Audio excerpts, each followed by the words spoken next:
तुम जो सोचते हो वो होता क्यों नहीं है? उसका मूल कारण क्या है? क्योंकि कहेंगे आज कलयुग है, कलयुग में आत्मा तमो प्रधान बन गई है। अब आत्मा तमो प्रधान बन गई है तो आत्मा के अंदर पाप भी भरा होगा, कई युग होगा, चतुर्थ त्रेता द्वापर कलयुग 4 युग होगा, कर्म बंधन भी आएगा। तो तुम्हारे संकल्पों में शक्ति कब आती है? मन में पावर कब आती है? संकल्प माना मन ही संकल्प करता है ना। संस्कार परिवर्तन कब होता है? जब आत्मा में पावर आती है। जब आत्मा सतो प्रधान थी तो तुम्हारे संकल्प, सोच, कर्म सब सतो प्रधान थे। आत्मा रजो प्रधान बनी त्रेता में तो रजो प्रधान कर्म थे, सोच भी रजो प्रधान थी। और आत्मा जब तमो प्रधान बनी कलयुग में, द्वापर से कलयुग में अभी इतनी तमो प्रधान बन गई। तो ये तमो प्रधान बनने का, आत्मा का तमो प्रधान बनने का कारण क्या है? आत्मा के अंदर सब सतयुग, त्रेता, द्वापर, कलयुग में जो भी कलयुग में जो लाखों साल हुआ, लाखों साल की सोच आत्मा में भरी पड़ी है ना। हर कोई रिकॉर्डिंग पड़ी है ना। जो सीन तुमने देखा, सोचा, समझा, जो भी कर्म किए वो रिकॉर्डिंग है ना। जैसे मोबाइल में आज कितने जीबी का मोबाइल में रिकॉर्डिंग होता है। 100%। तो तुम्हारी आत्मा में तो कितनी बड़ी हिस्ट्री रिकॉर्ड होती है। आत्मा जब से आत्मा का सर्जन हुआ तब से समझो कि आत्मा खरबों साल पुरानी है, तो उसके अंदर खरबों साल की हिस्ट्री ज्योग्राफी लिखी है ना। तो अब आत्मा तमो प्रधान बन गई है। आत्मा अनेकों बेहिसाब जन्म के बाद, कई युगांतर के बाद, कई कल्प में बाद आत्मा इतनी तमो प्रधान बन गई, इतनी गिर गई है। अब तुम्हें उसको सतो प्रधान बनाना है, ओरिजिनल स्टेज में ले जाना है आत्मा में। तो आत्मा में लॉस क्या हुआ? आत्मा की पावर को लॉस हो क्या होगा? अब आत्मा की पावर, तुम्हें संकल्पों में पावर लानी है तो आत्मा में पावर आनी चाहिए।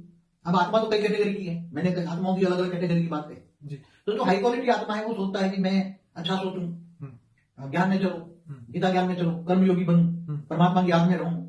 तो उसको ज्ञान होता है कि आत्मा में पावर केवल ऑलमाइटी ऑथोरिटी से ही आता है। तो ऑलमाइटी ऑथोरिटी के बारे में ज्ञान सुनेगा, उसको ज्ञान होगा कि देवी देवता से पावर नहीं मिलते हैं, देवी देवता जैसे तो हमारे जैसे मनुष्य बन गए हैं। या मंत्रों में शक्ति नहीं है, तंत्रों में भी शक्ति नहीं है, सब सारी शक्तियां खत्म हो चुकी है। तब कलयुग में सब शक्तियां काम नहीं करती। तो आत्मा जब परमात्मा से योग लगाती है, योग माना कनेक्शन लगाती है आत्मस्वरूप बनकर, तो आत्मा में जो पावर आता है, आत्मा में पावर आता है कि सोचता है। आत्मा में जो एक सोच होता है कि जैसे हम बताते हैं परम शांति सोचो, बोलो परम शांति में जाए, तो उसके मन में हमेशा परम शांति का वाइब्रेशन चलाता है। तो उसका सूक्ष्म शरीर में भी परम शांति है, स्थूल शरीर में भी अच्छी परम शांति वाइब्रेशन, ओरा में भी परम शांति है।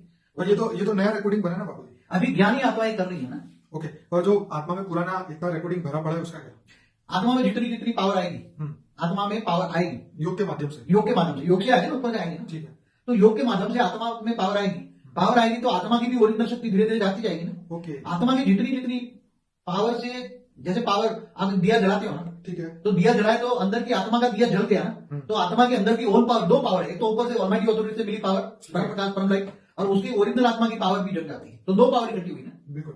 तो दो पावर इकट्ठी हुई तो आत्मा के अंदर जितना जितना जितनी शक्तियां जाती है, इतना ही विकल्प पाप, वो आत्मा में पाप जो भरा पड़ा है ना, जो चाहे कारण शरीर हो, चाहे महाकारण शरीर हो, उसमें से एक परम प्रकाश जाती है, तो उसमें से परम तत्व का बॉडी होती है।